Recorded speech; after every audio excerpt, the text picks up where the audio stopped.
টানা তৃতীয়বার ভারতের প্রধানমন্ত্রী হিসেবে নরেন্দ্র মোদীর শপথ ঘিরে নয়াদিল্লি জুড়ে নেওয়া হয়েছে কঠোর নিরাপত্তা। বিস্তারিত জানাতে এই মুহূর্তে নয়াদিল্লিতে আছেন সহকর্মী সুব্রত আচার্য। সরাসরি যাচ্ছি তার কাছে। ভারতবাসী তো বটেই, ভারতের আশেপাশে দেশ এবং বলা ভালো গোটা বিশ্বের নজর থাকবে আমি যেখানটায় দাঁড়িয়ে রয়েছি রায়সিনহা হিলে রাষ্ট্রপতি ভবনের। জানেন যে এই দুপুরের পর থেকেই যে রাষ্ট্রীয় আনুষ্ঠানিকতা সেই আনুষ্ঠানিকতা পরপর শুরু হবে।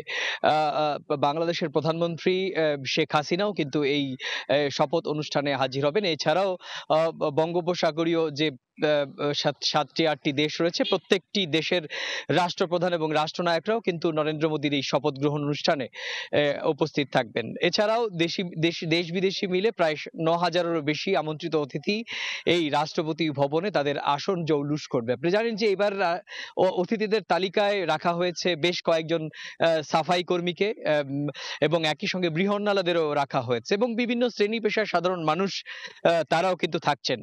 প্রধানমন্ত্রী তৃতীয়বারের মতো প্রধানমন্ত্রী শপথ নেওয়ার অনুষ্ঠানটি চিরাচরিতভাবে রাষ্ট্রপতি ভবনে না করে এই যে কর্তব্য পথ, আমি যে পথ চাইতে দাঁড়িয়ে রয়েছি এই কর্তব্য পথ হয়ে রাষ্ট্রপতি ভবনে দিকে যান। এই কর্তব্য পথেই কিন্তু প্রধানমন্ত্রী নরেন্দ্র মোদী চেয়েছিলেন যে সাধারণ রাষ্ট্রীয় অতিথি ছাড়াও সাধারণ মানুষের উপস্থিতিতে এই মাহেন্দ্রক্ষণ এই ঐতিহাসিক সময়ে জওহরলাল নেহরুর পর তৃতীয়বারের মতো প্রধানমন্ত্রীর কুর্সিতে বসতে চলেছেন সেই সময়ে সাধারণ মানুষও এখানে থাকুক এবং সাধারণ মানুষের জন্য একেবারে খুলে দিতে চেয়েছিলেন। কিন্তু রাষ্ট্রীয় যে সূচি তাতে কিন্তু তার যে আশা সেই আশা কিন্তু পূরণ হয়নি। রাষ্ট্রের যে চিরাচরিত নিয়ম রায়সিনহা হিলে রাষ্ট্রপতির কাছেই রাষ্ট্রপতি ভবনের অন্দরেই রাষ্ট্রপতি যে শপথ পাঠ করাবেন সেই অনুষ্ঠানটি রাষ্ট্রপতি ভবনের অন্দরেই হবে।